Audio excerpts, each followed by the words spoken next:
यहाँ अर्को बहिनी हुन्छ एकजना होइन यहाँ उसको ब्याग हेर्नु न यहाँ यो यस्तो के भाङ्गै कसरी उसले समाज कसरी आउँछौ तिमीले कसरी चाहिँ यो ब्याग दिनदिनै स्कुल कसरी आयौ भन त हातले समातेर आउने हेर्नु यसरी आउने रे ल देखाऊ त यसरी समातेर आउँछौ आमा हेर्नु त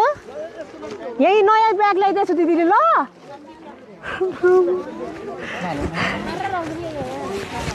यहाँ हालिदिउँ ल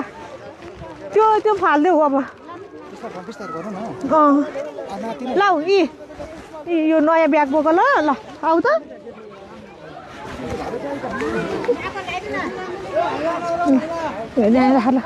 ल ब्याग टोपी ल आऊ त टोपी ट्र्याक सुट खोइ दाइ उसको ट्र्याक सुट ल ट्र्याक सुट जुत्ता लगाएर यहीँ बस्नु ल फोटो खिच्नुपर्छ है यता हेर्देऊ नि त ल धन्यवाद सबैलाई भनिदेऊ